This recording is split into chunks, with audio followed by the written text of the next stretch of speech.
صدق اللہ العظیم۔ رب اشرح لی صدری ویسر لی امری واحلل عقدۃ من لسانی یفقہوا قولی۔ صلاۃ و سلام علیک یا سیدی یا رسول اللہ۔ حمد و صلات پر مشتمل مختصر ترین خطبہ کے بعد نہایت ہی واجب الاحترام معزز و محترم سامعین کرام، عزیزان گرامی قدر،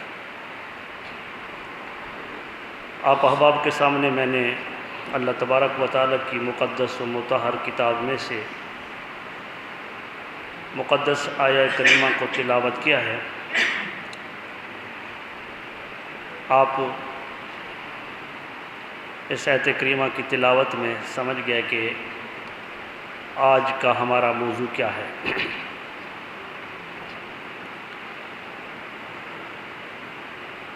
ابھی ہم پر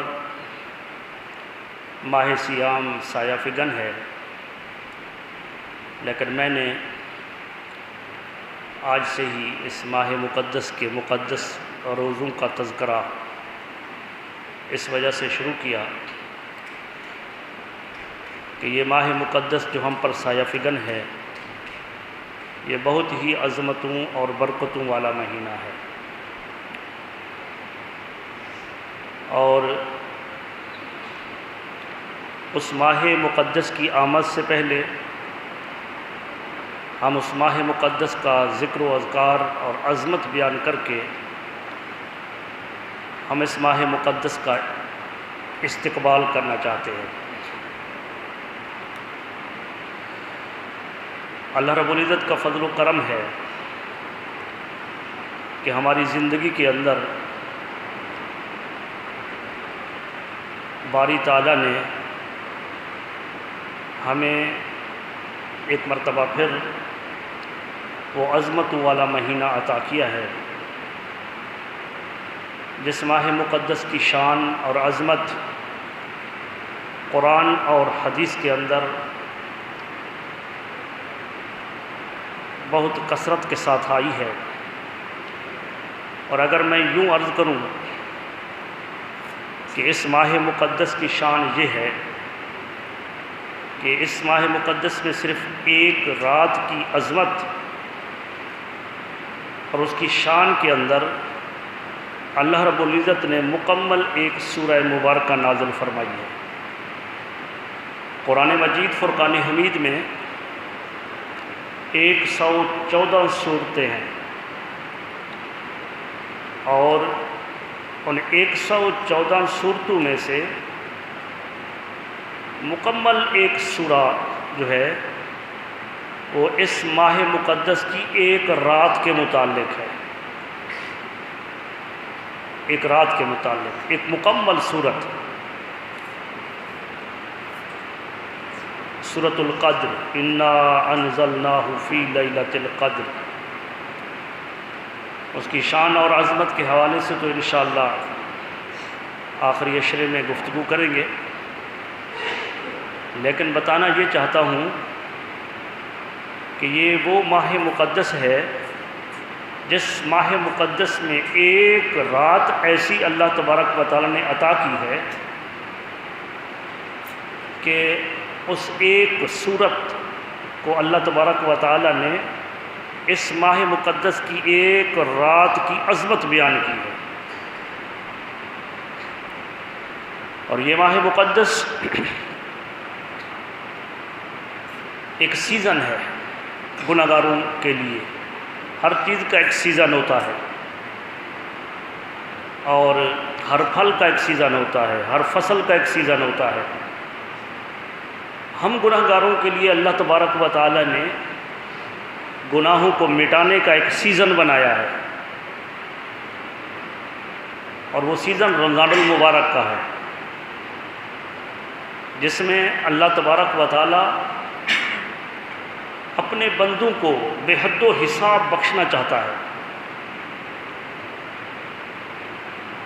اور اللہ رب العزت نے ہمیں بھوکا پیاسا رکھ کے کوئی اللہ تبارک و تعالیٰ کو یہ منظور نہیں ہے کہ ہم بھوکے اور پیاسے رہ جائیں، بلکہ اس بھوکا اور پیاسا رہنے کے پیچھے بھی ایک فلسفہ ہے، اس بھوکا اور پیاسا رہنے کے پیچھے بھی ایک مقصد ہے۔ ہر چیز کا ایک مقصد ہوتا ہے نا، مقصد اور ضرورت کے اندر فرق ہوتا ہے۔ ضرورت اور مقصد، جہاں ہم نے ضرورت اور مقصد کو پہچانا نہیں، ہم نے ضرورت کو اپنا مقصد بنا لیا، تو اسی وقت سے، جب سے ہم نے ضرورت کو مقصد بنایا، اسی وقت سے ہم زوال کا شکار ہو گئے۔ تو روزہ جو ہے یہ مقصد بتاتا ہے کہ تمہارے بھوکے اور پیاسے رہنے کا مقصد کیا ہے۔ دیکھیں، میں نے کراچی کے دوسرے سرے پر جاب پر جانا ہے، تو وہاں جانے کے لیے، ٹائم پر پہنچنے کے لیے مجھے گاڑی کی ضرورت ہے۔ اب میں گاڑی لے لوں اور اس پر کپڑا چڑھا کے گھر پر کھڑا کر دوں، محنت مشقت کے ساتھ روزانہ یہاں سے پیدل چلوں اور اپنے آفس میں پہنچنے کے لیے لیٹ ہو جاؤں، تو وہ گاڑی میں نے کیوں خریدی تھی؟ بھئی گاڑی ایک ضرورت تھی، مقصد تھا وہاں پہنچنا، اس جگہ پر پہنچنا مقصد تھا، منزل مقصود تک پہنچنا مقصد تھا، گاڑی اس کی ضرورت تھی، تو میں نے اس گاڑی کو لیا، گھر کھڑا کر دیا، اور یا گاڑی خریدی، اس کے اندر پیٹرول ڈالا، گاڑی میں پیٹرول ڈالنا ایک ضرورت تھی، پھر اس کو صاف ستھرا کر کے کپڑا چڑھا کر گھر کھڑا کر دیا، تو پھر کیا فائدہ؟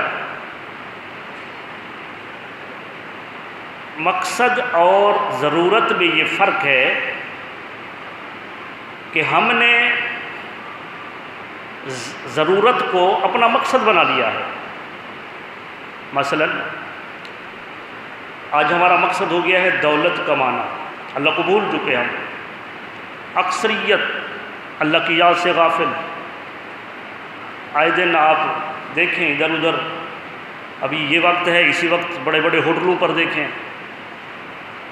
یہ وقت ہے جمعہ کا، لاجانی گفتگو کے اندر دوستوں کو بیٹھے ہوئے دیکھیں۔ اگر ہماری اس کمپاؤنڈ کے لوگ ہی مسجد میں آ کر جمعہ کی نماز پڑھیں تو ان سے مسجد بھر جائے، لیکن ایسا نہیں ہوتا ہے۔ اور یہ جمعہ کے دوران تو پھر بھی کچھ لوگ آ جاتے ہیں، اور اس کے ماں سوا جو نمازیں ہیں اس کے اندر 2-3 صفوں کے اندر لوگ ہوتے ہیں۔ تو وجہ کیا ہے کہ ہم اپنے مقصد کو بھول گئے۔ ہمارا مقصد کیا ہو گیا؟ پیسہ کمانا، دولت بنانا۔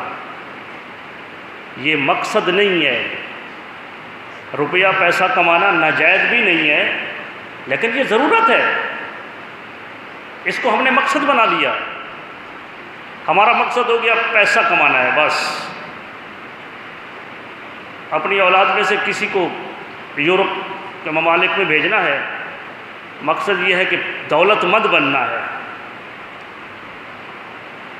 ذہن کے اندر آ گیا کہ ہم نے دولت مند بننا ہے، بینک بیلنس ہمارا ہونا چاہیے، بہت بڑی کوٹھی اور بہت بڑی گاڑی، تو اس کو ہم نے مقصد بنا لیا، حالانکہ یہ مقصد نہیں ہے، یہ ضرورت ہے۔ مکان کی ضرورت ہے تو بقدر ضرورت جائز ہے، جتنا بقدر ضرورت ہے، ضرورت کے مطابق جو گھر ہے اتنا مکان بنانا جائز ہے، جائز طریقے سے بنانا جائز ہے۔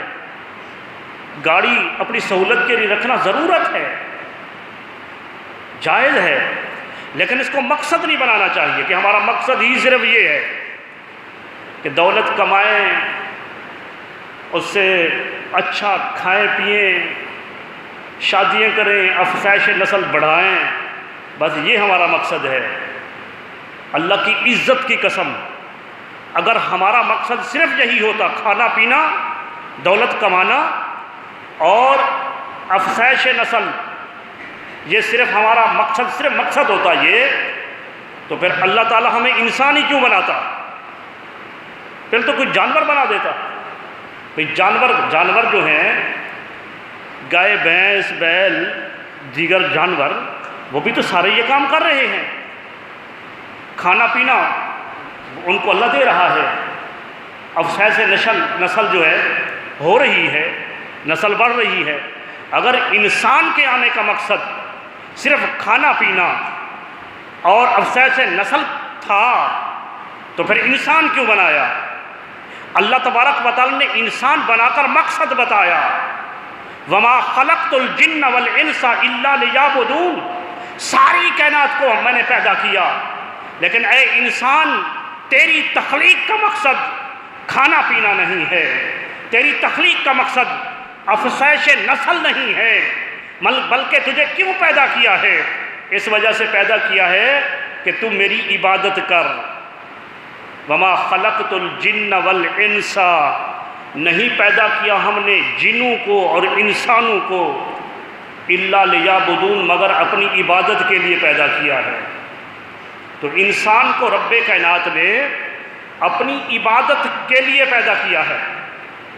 انسان کا کام، انسان کا مقصد، انسان کی منزل مقصود یہ بڑی بڑی دولت جمع کرنا، بڑے بڑی کوٹھیاں بنانا نہیں، یہ ان چیزوں کی ضرورت ہے، اس کو ضرورت کے مقام پر رکھنا چاہیے کہ ان کی اتنا ضرورت ہے اور اتنا میں میرا گزر بسر ہوتا ہے۔ مقصد کیا ہے؟ مقصد اللہ کی ذات کو پانا ہے، اللہ تبارک و تعالیٰ کی ذات کو پانا ہے، یہ انسان کا مقصد ہے، یہ انسان کی منزل مقصود ہے۔ تو روزہ جو ہے، روزہ ہمیں اس بات کی طرف اشارہ دے رہا ہے اور ہمارا دامن جھنجھوڑ رہا ہے۔ ارشاد فرمایا، یا ایھا الذین آمنوا، اے ایمان والو، کتب علیکم الصیام، تمہارے اوپر روزے فرض کیے گئے ہیں، کما کتب علی الذین من قبلکم، جس طرح تم سے پہلے لوگوں پر فرض کیے گئے تھے۔ مقصد کیا ہے؟ بھوکا پیاسا رکھنا؟ بھوکا پیاسا رکھنا مقصد ہے؟ نہیں، فرمایا لعلکم تتقون، تاکہ تم متقی بن جاؤ، تاکہ تم پرہیزگار بن جاؤ۔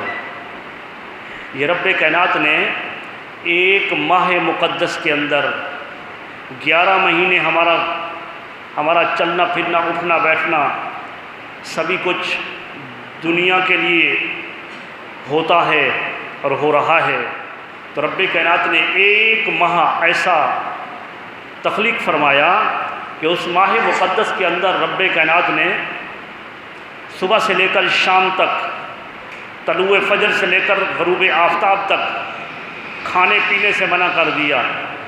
جس بات کو ہم نے مقصد بنایا تھا منع کر دیا کہ تمہارا کام کھانا پینا نہیں ہے، مقصد تمہارا یہ نہیں ہے۔ اور مباشرت سے منع فرما دیا، صبح سے لے کر شام تک، فرمایا تمہارا یہ مقصد ہی نہیں ہے۔ تو ایک مہینے کے اندر ایک مشق کے طور پر انسان کو اس طرح حکم دیا کہ میرے حکم پر فجر سے لے کر طلوع فجر سے لے کر غروب آفتاب تک نہ کچھ کھاؤ نہ پیو نہ عمل زوجیت کرو، میری رضا کی خاطر بھوکے پیاسے رہو۔ اور پھر اس کا فائدہ کیا ہوگا؟ مقصد کیا ہوگا اس کا؟ لعلکم تتقون، تم متقی بن جاؤ گے، پرہیزگار بن جاؤ گے۔ تو یہ ایک مہینے کے اندر جو ہے، جو چیز عام دنوں کے اندر حلال ہے، کھانا بھی حلال، پینا بھی حلال،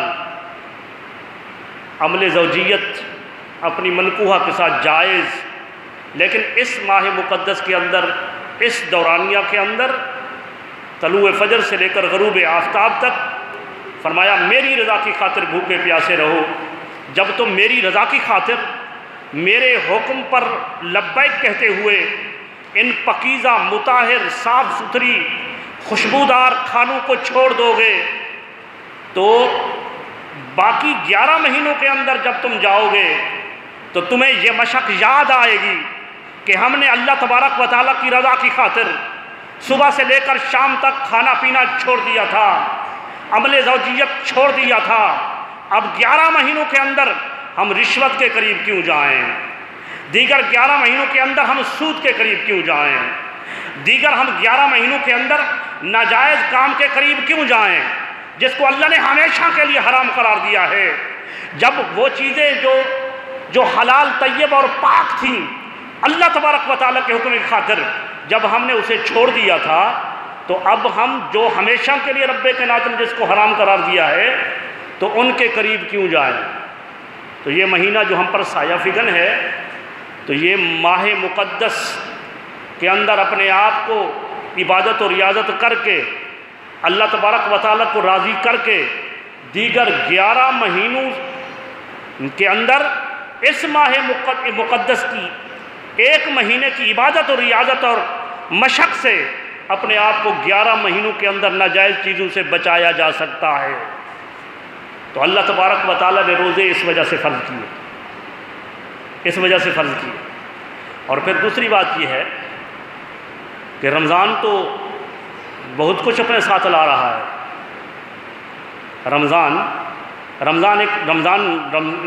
ماہ رمضان ایک مہمان ہے۔ رسول اللہ صلی اللہ علیہ وسلم نے فرمایا یہ اللہ تبارک و تعالیٰ کی طرف سے مہمان ہے اور یہ اپنے ساتھ بہت سے تحفے لا رہا ہے۔ ایک دوست فون کرے، وہ کہے میں آپ کے پاس آ رہا ہوں، اور وہ دوست ہے تو دوست کا آنا بھی مرحبا۔ اگر وہ یوں کہے کہ میں آپ کے پاس آ رہا ہوں اور میں نے اپنی بھتیجوں کے لیے سونے کے سیٹ لے لیے ہیں، اپنے بھتیجوں کے لیے میں نے لاکھ روپے کے موبائل لے لیے ہیں، تو یہ اس طرح سے وہ فون کر دے تو ہم اس کا استقبال کیسے کریں گے کہ بھئی دوست تو پہلے ہی ہے لیکن وہ اتنا تحفے لا رہا ہے، وہ 20-25 لاکھ کا سونا لا رہا ہے اور لاکھ روپے کے 4 موبائل لا رہا ہے، تو ہم اس کا استقبال کیسے کریں گے؟ یہ تو بڑی بات میں نے کر دی۔ اگر ہمارے ہاں کوئی اور 1-2 شاپر جو ہے وہ فروٹ وغیرہ کے لے آئے تو ہم اس کا بھی شکریہ ادا کرتے ہیں۔ بھئی دوست ہوتا ہے، کچھ بھی نہ لائے، دوست کچھ بھی نہ لائے، اس کا آ جانا بھی مرحبا، خوشی ہوتی ہے نا۔ ایک جگری دوست کے آنے پر، ایک اچھے دوست کے ملنے پر دل کو خوشی ہوتی ہے۔ وہ کچھ بھی نہ لائے تو ان کا آنا مرحبا، اس کے لیے ہم جو ہے اس کے استقبال کے لیے ایئرپورٹ پر بھی پہنچتے ہیں لانے کے لیے، اور گھروں کے اندر بھی اس کی صاف ستھرائی کرتے ہیں کہ مہمان آ رہا ہے، ایسا کرتے ہیں نا۔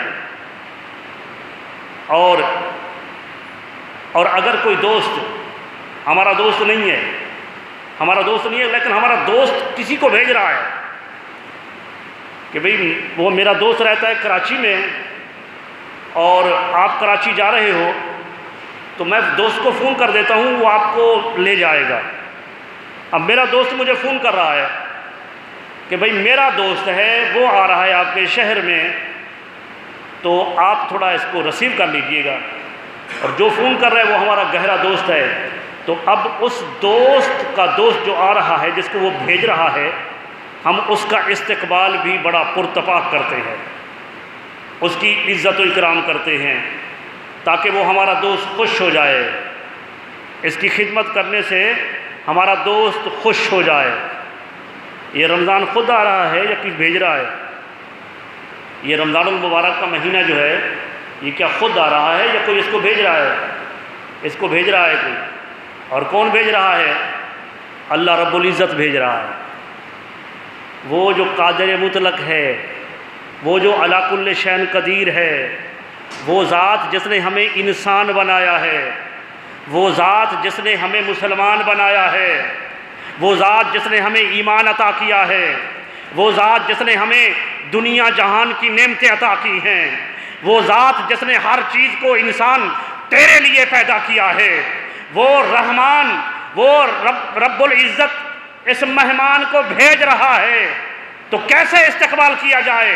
اس ماہ مقدس کا، جس کو اتنا شانوں والی ذات، اتنا عظمت والی ذات بھیج رہی ہے، اور پھر وہ مہمان جس کو رب کائنات بھیج رہا ہے وہ خالی ہاتھ نہیں آ رہا، ارے وہ تو نعمتیں اپنے دامن میں لے کر ہزاروں کروڑوں نعمتیں لے کر آ رہا ہے، کروڑوں نعمتیں لے کر آ رہا ہے۔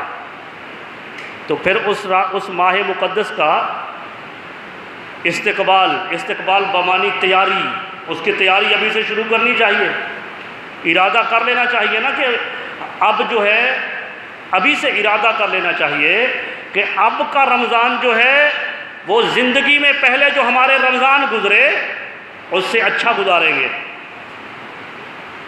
کچھ ہے نا، مئی کا مہینہ ہے، بڑے گرمی بھی شدت پر، لوڈ شیڈنگ تو ہوتی ہی رہتی ہے نا، تو پھر دل تھوڑا سا گھبرا جاتا ہے، کیا ہوگا کیا ہوگا۔ تو یہ جب اللہ تبارک و تعالیٰ ایمانی قوت عطا کرتا ہے تو پھر یہ گرمی کی شدت کچھ نہیں کہتی، بس دل کا پختہ ارادہ ہونا چاہیے۔ ہمارے پاس تو پنکھے لگے ہیں نا، پنکھے لگے ہیں، جب یہ پنکھے ایجاد نہیں ہوئے تھے تو کیا اس وقت کے مسلمان بھی روزے رکھتے تھے یا نہیں رکھتے تھے؟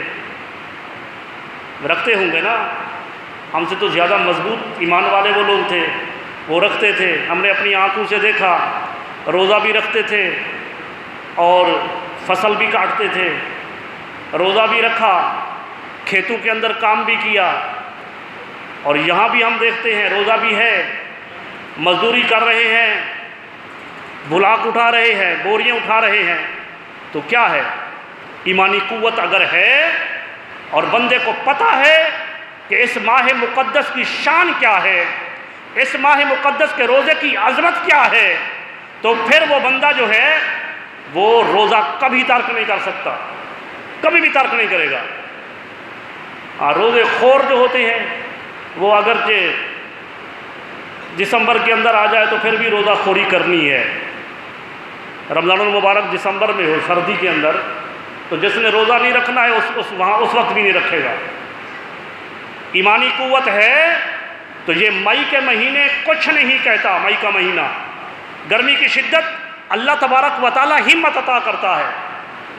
تو لہذا میں آپ احباب سے یہ گزارش کر رہا ہوں کہ یہ وہ مقدس مہینہ آ رہا ہے جس کے استقبال کے لیے آپ کو میں آپ کے سامنے اس ماہ مقدس کی عظمت بیان کر رہا ہوں، تاکہ وہ ایک ہمارا وہ ہے نا، ہمارے حضور صلی اللہ علیہ وسلم کی جو امت ہے تو اس کی عظمت اس وجہ سے رکھی گئی ہے۔ فرمایا کنتم خیر امت، تم بہترین امت ہو،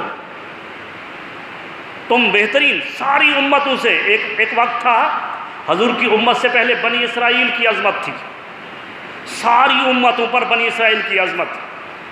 قرآن مجید کے اندر 2-3 مقام پر ہے بنی اسرائیل کی عظمت کے حوالے سے، لیکن رب کائنات نے پھر اس آیت کو، ان کی بنی اسرائیل امت کی فضیلت کو منسوخ کیا، اس کو ناسخ کرنے والی آیت نازل فرمائی۔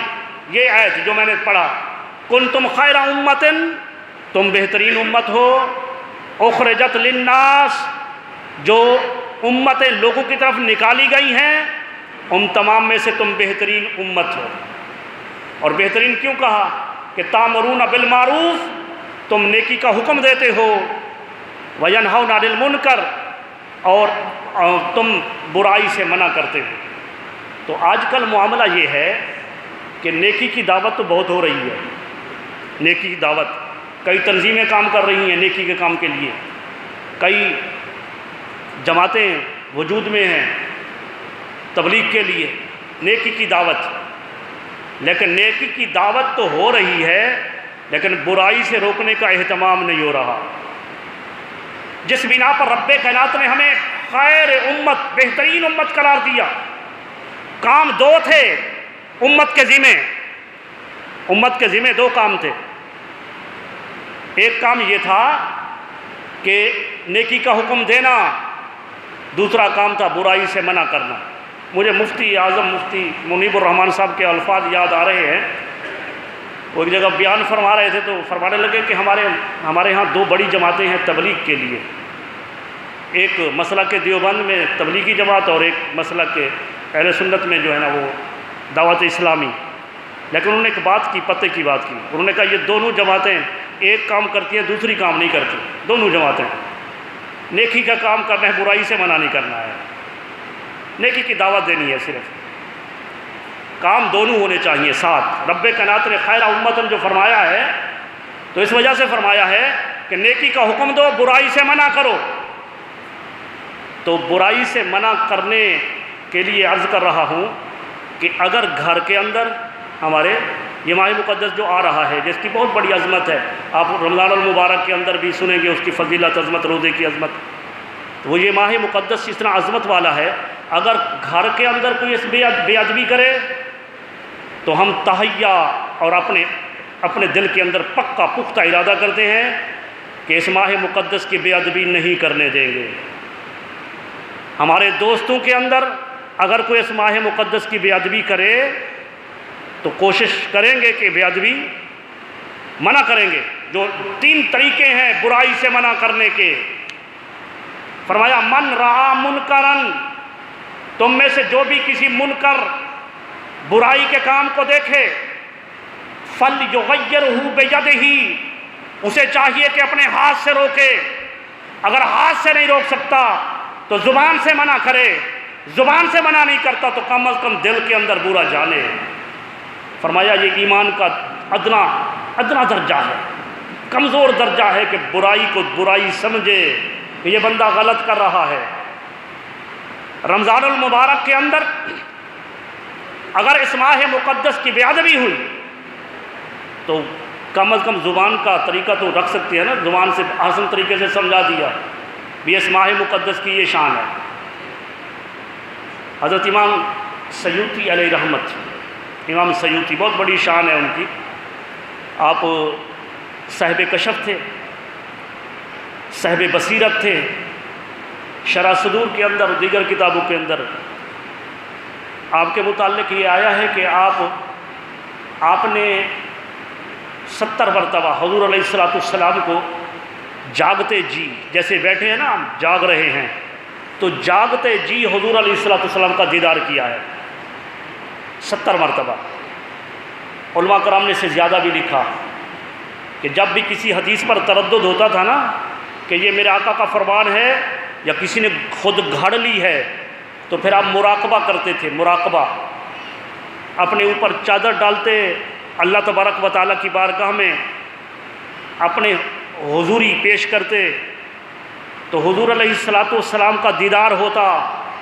آقا علیہ السلام فرماتے یہ میرا کلام ہے، بیان کرتے تھے، آقا فرماتے میرا کلام نہیں ہے تو رد کر دیتے تھے، یعنی اتنا بڑی شان۔ اور کشف القبور تو کئی اولیاء کرام کو حاصل ہوا ہے، قبور کا، قبر کے اندر کیا ہو رہا ہے، کشف القبور کہتے ہیں، اس کا علم بھی ہے باقاعدہ طور پر، اس کا کوئی علم حاصل کرنا چاہے تو کشف القبور کا ایک علیحدہ سے علم ہے۔ تو حضرت امام سیوطی علیہ رحمت صاحب کشف تھے، اور آپ کے ایک معمول تھا کہ آپ جب کہیں جاتے تھے تو جہاں کہیں سے آپ گزرتے اور ساتھ قبرستان ہوتا تو ساتھ قبرستان سے گزرنے کے لیے حضور علیہ السلام نے فرمایا جب تم کسی قبرستان سے گزرو تو تم کہو السلام علیکم یا اہل القبور یغفر اللہ لنا ولکم انتم سلفنا ونحن بالعصر۔ حضور علیہ السلام نے فرمایا، صحیح حدیث پاک ہے سیاستہ کی، کہ جب تم کسی قبرستان سے گزرو تو اہل قبور سے کو سلام کرو، اے قبر والو تم پر سلام ہو، اور تم ہم سے پہلے آ گئے ہو، ہم بھی تمہارے پیچھے آنے والے ہیں، یہ دعا کرو۔ لیکن امام سیوطی علیہ رحمت جو ہے وہ قبرستان کے گیٹ پر کھڑے ہو جاتے تھے اور آپ فاتحہ پڑھتے تھے، قرآن مجید کی آیات بینات، سورہ اخلاص بالخصوص پڑھ کر وہ تمام اہل قبرستان کو آپ جو ہے ایصال کرتے تھے۔ ایک قبرستان میں آپ گئے تو دروازے کے سامنے آپ فاتحہ پڑھ رہے تھے تو ایک تر و تازہ قبر، یعنی قریب ہی جو جن کا دفن ہوا تھا اس کا کشف ہوا۔ کشف ہوا، دیکھا تو اس کے اندر عذاب ہو رہا ہے۔ گورکن کو بلایا کہ یہ کس کی قبر ہے؟ اس نے کہا ایک شہر میں ایک بڑھیا ہے، فلاں جانب اس کا گھر ہے، بس یہ کل ہی ان کا جنازہ ہوا ہے اور ان کو دفن کیا گیا ہے۔ تو عذاب ہو رہا تھا کشف کے حوالے سے، تو چلے گئے آپ اس بڑھیا کے گھر۔ بڑھیا کے پاس جا کر بڑھیا سے کہا کہ تمہارا بیٹا فوت ہوا، تو تمہارا بیٹا کیا کرتا تھا؟ کیا تم اپنے بیٹے سے ناراض تو نہیں ہے؟ اس نے کہا میرا بیٹا جو ہے وہ شراب پیتا تھا، میرا بیٹا رمضان المبارک کا ادب نہیں کرتا تھا، میرا بیٹا میرا ادب نہیں کرتا تھا۔ اس نے کہا ایک دن رمضان المبارک کے مہینے میں عصر کے وقت میں تندور پر روٹیاں لگا رہی تھی، افطاری کا اہتمام کر رہی تھی، اور میرا بیٹا شراب کی حالت میں آیا، وہ چنگیر سے جس میں روٹیاں رکھتے ہیں اس سے روٹی اٹھائی اور اس نے کھانا شروع کر دیا۔ مجھے غصہ آیا تو میں نے اس کو تھپڑ مار دیا۔ میں نے کہا تمہیں رمضان المبارک کا احترام نہیں ہے، رمضان المبارک کا ادب نہیں ہے، رمضان المبارک کے اندر تم یہ کھانا کھا رہے ہو۔ تو چونکہ شراب کی حالت میں تھا، پہلے بھی بے ادب تھا، تو اس نے پھر مجھے کہا کہ یہ کیا بات ہے کہ ہر وقت گدھی کی طرح تم ہینکتی رہتی ہو؟ اس بات کرنے پر میرا دل دکھ گیا۔ میں نے اس وقت سے اپنے بیٹے سے لاتعلقی کر دی، میں اپنے بیٹے سے ناراض ہو گئی، میں نے بولنا چالنا بند کر دیا۔ ابھی ان کی موت آئی اور ان کو دفنا دیا گیا۔ اس نے کہا، حضرت امام سیوطی نے فرمایا کہ سنو، جس بیٹے نے اپنی والدہ کو گدھی کہا، آج میں کشف کے ذریعے قبر کے اندر دیکھ کر آیا ہوں، رب کائنات نے اس کا چہرہ گدھا جیسا بنا دیا ہے۔ قبر کے اندر اس کا انسانی چہرہ مسخ ہو گیا ہے، قبر کے اندر بھی وہ گدھے کی شکل کے اندر ہے۔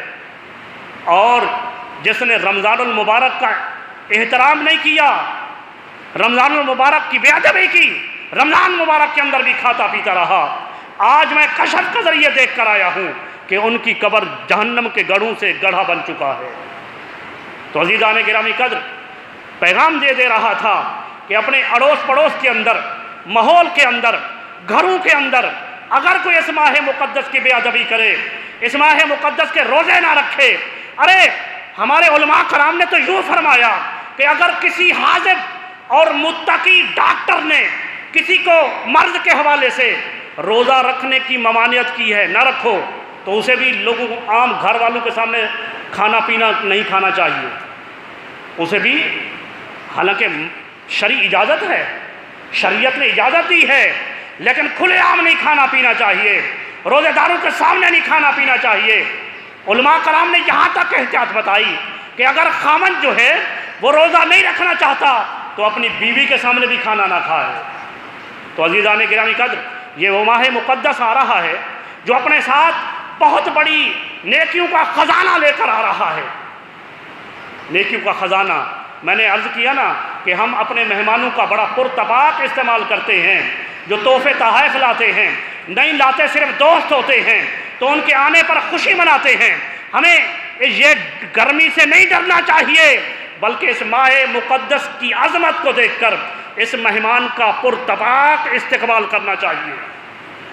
اور استقبال صرف زبانی کلامی نہیں، بلکہ استقبال یہ ہے کہ اپنے آپ کو تیار کرنا چاہیے کہ ہم یہ والا رمضان المبارک جو ہے دیگر گزرے ہوئے رمضان المبارک سے بہتر گزاریں گے۔ میں سوچتا ہوں کہ اگر آج عمران خان کی حکومت اعلان کر دے، بھائی جو بھی 20 تراویح پڑھے گا تو ہر سجدے کے بدلے جو ہے میں اس کو 2000 روپیہ دوں گا، تو بتائیے ہماری مسجدیں جو ہے بھر جائیں گی یا نہیں بھریں گی؟ یہ حکومت اعلان کر دے کہ ہر سجدے کے بدلے 2000 ملے گا، تو 20 سجدے ہیں تو کتنا پیسے بن گئے؟ 20 رکعت ہیں اور 40 سجدہ ہے، تو 80,000 بن گیا نا۔ 80,000 جس کو ملے 20 تراویح پڑھنے کا، ہم تو اس میں پڑے ہوئے ہیں نا کہ 20 ہیں یا 8 ہیں۔ رسول اللہ صلی اللہ علیہ وسلم نے فرمایا جو اس ماہ مقدس کے اندر نفل پڑھتا ہے اس کو ثواب فرض کا ملتا ہے۔ سیاستہ کی صحیح حدیث ہے نا، مشکات المصابیح کے اندر، نسائی کے اندر، ترمذی کے اندر، ابو داؤد کی حدیث بتا رہا ہوں نا، یہ طویل حدیث ہے، طویل۔ اس کا ایک حصہ ہے نا کہ جو نفل پڑھے گا ثواب کس کا عطا کریں گے؟ فرض کا عطا کریں گے، اس کو فرض کا ثواب ملے گا۔ اور اس ماہ مقدس جو ہم پر سایہ فگن ہے، رمضان المبارک، جو فرض پڑھے گا تو ثواب کیا کس کا ملے گا؟ فرض پڑھنے کا 70 فرائض کا ثواب ملے گا، 70 فرائض کا۔ اور ایک عالم دین متقی پرہیزگار نے اپنی کتاب لکھی رمضان المبارک کے حوالے میں، تو انہوں نے کہا کہ ایک سجدے کا ثواب جو ہے وہ 1500 نیکی ہے رمضان المبارک میں۔ رمضان المبارک میں ایک سجدے کا ثواب 1500 نیکی، اور 20 رکعت تراویح 1500 نیکی ایک سجدے میں، تو پھر 60,000 نیکی تو 20 رکعت کی ملتی ہے نا۔ میں بات یہ کر رہا ہوں کہ اگر حکومت اعلان کرے کہ 15,000 دیں گے، 15,000 دیں گے، تو پھر تو کوئی بھی نہیں کہے گا، پھر تو ہر کوئی دعا کرے گا وہ یار 29 کا نہ ہو 30 کا ہی ہو جائے، رمضان المبارک جو ہے 29 کا نہ ہو 30 کا ہی ہو جائے۔ بلکہ کہیں گے مولانا صاحب کیا ایسا نہیں ہو سکتا کہ 2 مہینے ہی رمضان رہ جائے؟ تو کیا ہو گیا اس میں کہ سب پیسے کم لینے کے لیے؟ اور اگر یہ حکومت اعلان کرے دنیا پرستوں سے، دنیا کے لالچی لوگوں سے مسجد بھر جائے گی، لیکن عزیزان گرامی قدر رب کائنات اعلان کر رہا ہے، اس کا مہمان آ رہا ہے، اپنے دامن کے اندر ہزاروں نعمتیں لا کر آ رہا ہے، ایک سجدے میں 1500 نیکی مل رہی ہے۔ تو جو اللہ تبارک و تعالیٰ کو چاہنے والا ہے، جو اللہ تبارک و تعالیٰ کی عبادت اور ریاضت کرنے والا ہے، جو اللہ تبارک و تعالیٰ کو پانے والا ہے، وہ اسے رمضان المبارک جو گرمیوں میں آ رہا ہے تو گرمیاں اس کو نہیں روکیں گی روزہ نہ رکھنے سے، تراویح میں آنے سے بھی، وہ اس لیے کہ وہ دنیا کا لالچی نہیں۔ اگر کوئی اعلان کرے پیسے کے حوالے سے تو دنیا میں رہ جائے گا نا، پیسہ دنیا میں رہ جائے گا۔ اور یہ جو رمضان المبارک نعمتیں لا رہا ہے، یہ نعمتیں مرنے کے وقت کام آئیں گی، دنیا میں بھی کام آتی ہیں۔ جو اللہ تبارک و تعالیٰ کا عبادت گزار ہوتا ہے، اللہ تبارک و تعالیٰ کا فرما بردار ہوتا ہے، اس کے پیارے حبیب حضرت محمد مصطفیٰ صلی اللہ علیہ وآلہ وسلم کا پکا سچا متبع ہوتا ہے، وہ دنیا کے اندر کبھی ذلیل و خوار نہیں ہوتا، ہمیشہ عزت سے رہتا ہے، ہمیشہ عزت سے رہتا ہے۔ اور پھر اخروی زندگی تو ہے ہی اسی کی، لیکن دنیا کے اندر بھی وہ بے یار و مددگار نہیں رہتا۔ جس نے اپنا سب کچھ اللہ تبارک و تعالیٰ کی ذات کو بنا لیا تو اللہ تبارک و تعالیٰ اسے بے یار و مددگار نہیں چھوڑتی۔ تو دنیا کے حوالے سے اگر ایسا اعلان ہو جائے تو وہ اگر پیسہ مل جائے تو دنیا میں کام آئے گا، لیکن جو رمضان المبارک اپنے دامن کے اندر نیکیاں لا رہا ہے، یہ دنیا میں بھی کام آئے گی، قبر میں بھی کام آئے گی، آخرت میں بھی کام آئے گی۔ تو لہذا عزیزان گرامی قدر، یہ ماہ مقدس رمضان المبارک، حضور علیہ السلام نے، آقا علیہ السلام کا یہ معمول تھا کہ حضور علیہ السلام رمضان المبارک سے پہلے صحابہ کرام کو اس آنے والے مہمان کی عظمت بیان فرماتے تھے۔ اور آج حضور علیہ السلام کی اسی سنت کو ہم 2-3 دن پہلے جو ہے بیان کر رہے ہیں۔ رسول اللہ صلی اللہ علیہ وسلم کا ایک خطبہ مشکات المصابیح کے اندر موجود ہے۔ حضرت سلمان فارسی رضی اللہ تعالیٰ عنہ حدیث کے راوی ہیں۔ مختصراً بیان کرتا ہوں چونکہ وقت ختم ہو گیا ہے، کہ حضور علیہ السلام نے فرمایا، اے لوگو، تم پر ایک عظیم اور برکتوں والا مہینہ سایہ فگن ہے۔ عظیم اور برکتوں والا مہینہ، عظمت والا مہینہ تم پر سایہ فگن ہے۔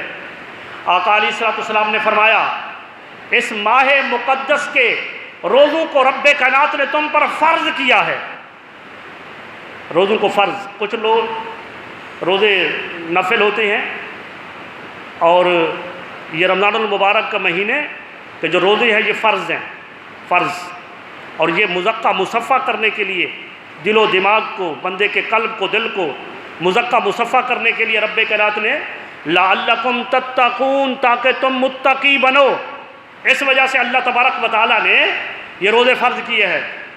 تو فرمایا کہ اس کے دنوں کے اللہ تبارک و تعالیٰ نے روزے تم پر فرض کیے ہیں، اور رات کا قیام تم پر نفل بنایا ہے۔ رات کا قیام، رات کو جو تراویح آپ پڑھتے ہیں اللہ تبارک و تعالیٰ کی بارگاہ میں، اور خوش قسمت ہیں وہ لوگ جو تراویح کے ساتھ ساتھ رات کے قیام اللیل، رات کو بیداری، شب بیداری کرتے ہیں۔ تو اس ماہ مقدس کے اندر جو ہے اللہ تبارک و تعالیٰ بے حد و حساب ثواب عطا کرتا ہے۔ اس ماہ مقدس کی عظمت کا کیا کہنا کہ اگر اس ماہ مقدس کے اندر فرض پڑھا جائے 70 فرض کا ثواب ملے، نفل پڑھا جائے تو فرض کا ثواب ملے، اور اگر بندہ جو ہے وہ روزہ رکھ کر سو جائے، بھائی اس سے بڑی بات یہ ہے، روزہ رکھ کر سو گیا، ایک ایک سانس پر، سانس جب بندہ لے رہا ہے نا، ایک ایک سانس پر تسبیح کا ثواب مل رہا ہے، ایک ایک سانس پر۔ نیند کر رہے ہیں روزے کی حالت میں یا رات کے وقت، یہ ماہ مقدس اتنا عظیم ہے، آپ سو رہے ہیں تو سانس، ایک ایک سانس پر جو ہے اللہ تبارک و تعالیٰ کی طرف سے ثواب عطا ہو رہا ہے۔ آپ سحری کر رہے ہیں، افطاری کر رہے ہیں، اپنا پیٹ بھرنے کے لیے کھانا کھا رہے ہیں، لیکن ایک ایک لقمے پر ثواب لکھا جا رہا ہے، ایک ایک لقمے پر ثواب لکھا جا رہا ہے۔ ہماری مائیں، بہنیں، بیٹیاں گھروں کے اندر اپنے لیے، گھر والوں کے لیے، اور مساجد کے اندر افطار کرنے والوں کے لیے جو سحری افطاری کا اہتمام کرتی ہیں، ان کے برتن دھونے پر بھی انہیں ثواب دیا جا رہا ہے، ان کے کھانا پکانے پر انہیں ثواب دیا جا رہا ہے۔ آقا علیہ الصلوۃ والسلام نے فرمایا اس کا اول حصہ جو ہے، اول حصہ رحمت ہے، پہلا عشرہ رحمت کا ہے، دوسرا عشرہ مغفرت کا ہے، اور تیسرا عشرہ جو ہے وہ دوزخ سے چھٹکارے کا ہے۔ اس ماہ مقدس کی عظمت کا کیا کہنا کہ اگر بندہ اس کے پہلے 20 دنوں کے اندر اللہ کی رحمت کو پاتا ہے، اللہ کی مغفرت کو پاتا ہے، جب تیسرے عشرے میں جاتا ہے رب کائنات فرماتا ہے فرشتوں اس آخری عشرے کے اندر ایک رات میں نے پیدا کی ہے، میرے جن بندوں نے میرے اس ماہ مقدس کا احترام کیا، عبادت اور عیادت کی، فرشتے تمہیں نور سے پیدا کیا ہے، لیکن اتر جاؤ زمین پر، جا کر میرے ان بندوں کی زیارت کرو۔ ارے ایک رات ایسی بنائی اللہ تبارک و تعالیٰ نے جس کو لیلۃ القدر آپ کہتے ہیں، اس رات کے اندر آپ کی، یعنی جو بندے اللہ کو راضی کر لیتے ہیں، اللہ ہمیں ویسا بنا دے، جو اللہ کو راضی کر لیتے ہیں، احترام اور اللہ تبارک و تعالیٰ کی تقریم، اللہ تبارک و تعالیٰ کی عبادت اور عیادت کو بجا لا کر اللہ کو راضی کرتے ہیں، تو رب کائنات اس رات کے اندر فرشتوں کو نازل فرماتا ہے کہ جا کر میری بندوں کی زیارت کرو۔ یہ ماہ مقدس کتنا عظمت والا ہے، اور حضور علیہ الصلوۃ والسلام نے فرمایا اس ماہ مقدس کے اندر جو کسی روزے دار کو افطار کرتا ہے تو اللہ تبارک و تعالیٰ اسے جنت عطا کرے گا۔ صحابہ نے عرض کی یا رسول اللہ ہم میں سے کوئی اگر یہ طاقت نہیں رکھتا ہے، فرمایا اگرچہ تم میں سے کوئی ایک کھجور کی طاقت رکھتا ہو، ایک لسی کے گلاس کی طاقت رکھتا ہو، ایسا بھی نہیں ہے تو پانی کی طاقت رکھتا ہو، پانی سے بھی اگر کسی کا روزہ افطار کرا دیا تو فرمایا اس کو بھی اللہ تبارک و تعالیٰ جنت عطا کرے گا۔ رسول اللہ صلی اللہ علیہ وسلم نے فرمایا یہ اپنے ماتحت لوگوں پر غم خواری کا مہینہ ہے، لہذا گرمی کے مہینے ہے نا، تو جو احباب کے ہاں نوکر چاکر ہیں، ڈرائیور ہیں، ماتحت لوگ کام کرتے ہیں گھروں کے اندر، تو ان پر رحم کیا جائے، ان کی خدمت بھی کی جائے، اور ساتھ ساتھ ان پر ایسا رحم کیا جائے کہ ان کو روزہ رکھنے کی اجازت دی جائے، ان کے کام کے اندر تخفیف کی جائے۔ ایسا کرنے سے اللہ تبارک و تعالیٰ کی رضا حاصل ہوتی ہے۔ اللہ تبارک و تعالیٰ ہم اس پر عمل کرنے کی توفیق عطا فرمائے۔ وما علینا الا اللہ۔